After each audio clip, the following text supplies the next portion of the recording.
Hello, ನಮಸ್ಕಾರ. Good evening. ನನಗೆ Jayanagar 4th ಬ್ಲಾಕಲ್ಲಿ ಗಂಡ ಹೆಂಡತಿ ಕಪಲ್ಸ್ ಕೆಲಸಕ್ಕೆ ಬೇಕು.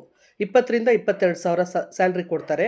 ಅವ್ರ ಮನೇಲಿ ನಾಯಿ ಇದೆ, ವಾಕಿಂಗ್ ಕರ್ಕೊಂಡು ಹೋಗಬೇಕು ಬೆಳಗ್ಗೆ ಸಾಯಂಕಾಲ, ಮತ್ತು ಗಾರ್ಡನಿಂಗು, ನೀರು ಹಾಕಬೇಕು, ಮತ್ತು ಗಂಡನಿಗೆ ಡ್ರೈವಿಂಗ್ ಗೊತ್ತಿದ್ರೆ ಡ್ರೈವಿಂಗ್ ಕೆಲಸಕ್ಕೂ ತೊಗೋತಾರೆ.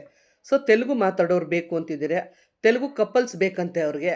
ಯಾರಾದರೂ ಇದ್ದರೆ ತೆಲುಗುನೇ ಅಂತ ಪ್ರಿಫೇಬಲಿ ಹೇಳಿಲ್ಲ, ತೆಲುಗು ಮಾತಾಡೋರು ಗೊತ್ತಿದ್ರೂ ಪರವಾಗಿಲ್ಲ ಅಂತ ಹೇಳಿದ್ದಾರೆ. ಗಂಡ ಹೆಂಡತಿ ಮಗು ಇದ್ದರೂ ಪರವಾಗಿಲ್ಲ, 20,000 ರಿಂದ 22,000 ಕೊಡ್ತಿದ್ದಾರೆ. ಗ್ಯಾಸ್ ಕೊಡ್ತಿದ್ದಾರೆ, ಪಾತ್ರೆ ಕೊಡ್ತಿದ್ದಾರೆ, ರೇಷನ್ ಎಲ್ಲ ತೆಕ್ಕೊಡ್ತಾ ಇದ್ದಾರೆ. ಪ್ರತಿಯೊಂದು ಅವರೇ ಎಲ್ಲ ನೋಡ್ಕೋತಾ ಇದ್ದಾರೆ. ಸೊ ಯಾರಿಗೆ ಇಂಟ್ರೆಸ್ಟ್ ಇದೆ ಅಲ್ಲೇ ಉಳ್ಕೊಂಡು ಕೆಲಸ ಮಾಡೋದು. ನಾಯಿ ಇದೆ ಅಂತ ಇದು ಮಾಡ್ಕೋಬೇಡಿ, ಅದು ಮನೇಲಿ ಸಾಕಿರೋ ನಾಯಿನ ವಾಕ್ ಕರ್ಕೊಂಡು ಹೋಗ್ಬೇಕು ಬೆಳಗ್ಗೆ ಸಾಯಂಕಾಲ. ಸೊ ಅವ್ರ ಮನೇಲಿ ಮನೆ ಕೆಲಸ ಮಾಡ್ಕೋಬೇಕು. ಅವರೆಲ್ಲಾದರೂ ಹೊರಗಡೆ ಹೋದರೆ ಕಾರ್ ಓಡಿಸೋದಕ್ಕೆ ಗಂಡನಿಗೆ ಡ್ರೈವಿಂಗ್ ಗೊತ್ತಿದ್ರೆ ಓಕೆ. ಸೊ ಹೆಂಡ್ತಿಗೊಂದು ಸ್ಯಾಲ್ರಿ ಫಿಕ್ಸ್ ಮಾಡ್ತಾರೆ, ಡ್ರೈವಿಂಗ್ ಮಾಡ್ತೀನಿ ಅಂದರೆ ಅವ್ರಿಗೊಂದು ಫಿಕ್ಸ್ ಮಾಡ್ತಾರೆ. ಸೊ ಯಾರಿಗೆ ಇಂಟ್ರೆಸ್ಟ್ ಇದೆ, ಯಾರು ಬರ್ತೀರಾ? ಇದು ಜಯನಗರ 4th ಬ್ಲಾಕು, ಬೆಂಗಳೂರು, ಲೀವಿಂಗು. ನೀವು ಬರಬೇಕಾದ್ರೆ ನಿಮ್ಮ ಒರಿಜಿನಲ್ ಆಧಾರ್ ಕಾರ್ಡ್ ತೊಗೊಂಬನ್ನಿ. ನಾನು ಕೆಲಸಕ್ಕೆ ತೊಗೋಬೇಕಾದ್ರೆ ನಿಮ್ಮ ಒರಿಜಿನಲ್ ಆಧಾರ್ ಕಾರ್ಡ್ ನಾನು ಇಟ್ಕೋತೀನಿ.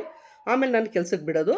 ಆಮೇಲೆ ನೀವು ಕೆಲಸ ಬಿಟ್ಟು ಹೋಗಬೇಕಾದಾಗ ನಿಮ್ಮ ಆಧಾರ್ ಕಾರ್ಡು ಎಲ್ಲ ರೈಟಿಂಗಲ್ಲೆಲ್ಲ ಬರ್ಸ್ಕೊಂಡು ಸೈನ್ ಹಾಕ್ಕೊಂಡು ನಿಮ್ಮದು ಆಧಾರ್ ಕಾರ್ಡು ವಾಪಸ್ ಕೊಟ್ಬಿಡ್ತೀವಿ. ಸೊ ನಿಮಗೆ ಗಂಡ ಹೆಂಡತಿಗೆ ಅಂತ ಹೇಳ್ತಾ ಇಲ್ಲ ಪ್ರಿಫೇಬಲ್ಲಿ.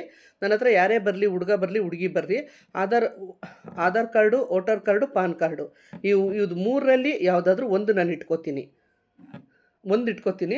ನೀವು ಕೆಲಸ ಬೇಡ, ನಾನು ಕೆಲಸ ಮಾಡಲ್ಲ ಅಂತಂದರೆ ನೀವು ಹೋಗೋ ದಿವಸ ನಾನು ನಿಮಗೆ ಕೊಟ್ಬಿಟ್ಟು ಸೈನ್ ತೊಗೊಂಬಿಡ್ತೀನಿ, ರಿಟರ್ನ್ ಮಾಡಿದ್ದೀನಿ ನಿಮಗೆ ಅಂತಂದ್ಬಿಟ್ಟು. ಮತ್ತು ಸ್ಯಾಲ್ರಿ ಬಂದು 20,000 ರಿಂದ 22,000 ಇದೆ. ನಿಮ್ಮ ಕೈಗಂತೂ ಕೊಡಲ್ಲ. ಇವಾಗೆಲ್ಲ ಆನ್ಲೈನು ನಿಮಗೂ ಗೊತ್ತಿದೆ.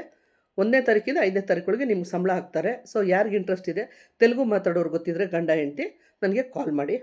ಇದು ಬೆಂಗಳೂರಲ್ಲಿರೋ ಕೆಲಸ. Thank you. ನಮಸ್ಕಾರ.